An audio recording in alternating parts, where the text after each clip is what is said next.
Hey guys, welcome back to the channel. Today I'm going to be breaking my newest MOC called Ambush on Tatooine, which by the way you should go check out. And during that, I'll be going through some of the techniques I used to create it. I've never done one of these videos before, so either it could be really helpful or a complete disaster. Let's hope it's the first one. Anyway, without further ado, let's get right into the video.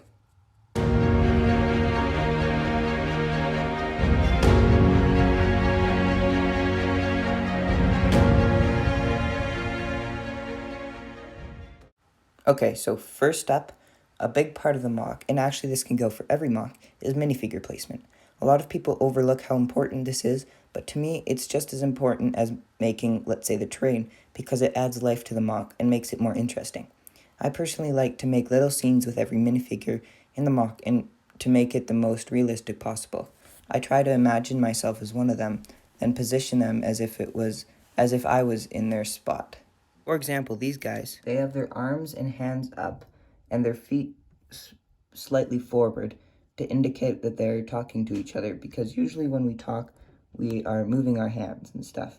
Also, there you can see that they're looking at each other.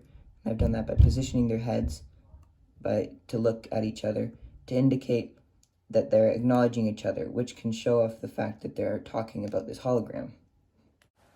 Another good example are these two pirates, who in the story of this MOC are just about to attack the stormtroopers. This one is looking at the stormtroopers talking while hiding his gun to indicate that he was trying to be sneaky. I did this by placing his hand backwards and his gun so it looked like he was hiding it. This guy up here on the rooftop is loading his gun while looking down at the stormtroopers to show that he was about to shoot. Also, to give the minifigures even more life, you can position their arms in ways that they're not how they're supposed to be. For example, for this guy, I took his arm out of his socket, which sounds a little weird, and then positioned it with sticky tack how I wanted it. This can add a whole other level to the character's life. Then there are also the kind of filler minifigures that even add more to the MOC. For example, this guy is minding his own business but looking towards the stormtroopers to try and figure out what's going on. Really, the main thing for minifigure placement is play around with it and experiment. You can act it out yourself and then position the minifigures how you act it out, or you can simply just try it out with the minifigures itself. This is a great technique to add life to your MOC and to make it even better than it already is. So without further ado, let's get right on to the next one.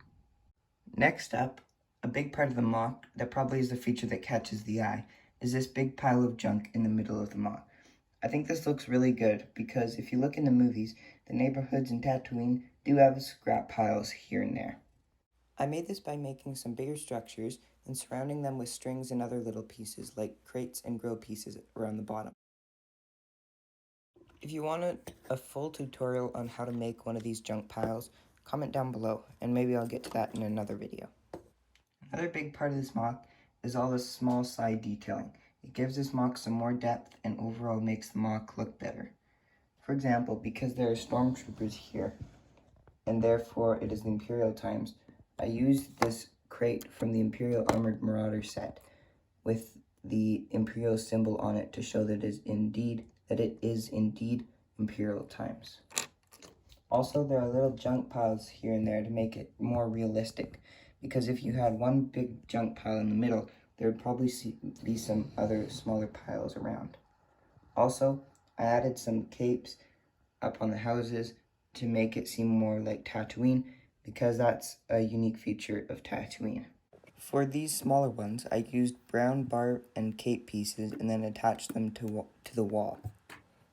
And for this bigger one, I used the tent piece from the Lego City Wildlife Rescue Camp and attached them with these bar pieces and then to the circular bricks.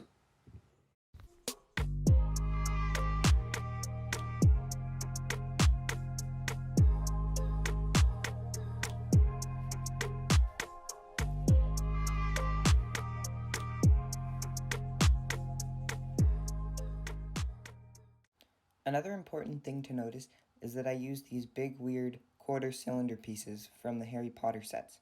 I guess a tip is that even if you think a piece is useless, it can probably fit in well somewhere, like the top of this building. At the start, I didn't know how I was going to build the top of this building, but then I found these pieces and they've worked great.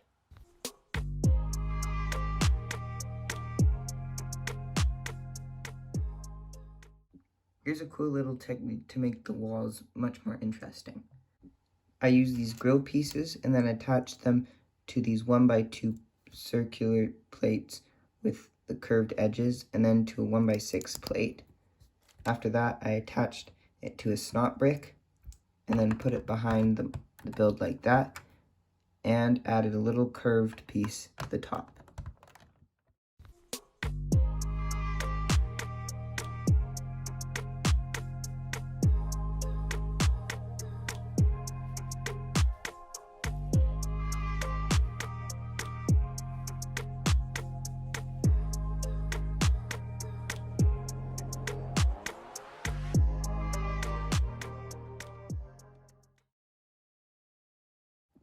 Here's how to make a simple archway look much cooler.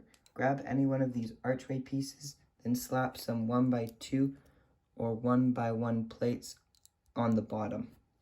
This is a really useful technique to make your MOCs look that much better, so I suggest you try it out. I use this same technique in my Pursuit of the New Republic MOC, which you should go check out. Well, that pretty much wraps up this video. I hope you learned something, and I hope this was useful. Now I gotta go clean up this huge mess of pieces and continue destroying the rest of this MOC. Goodbye.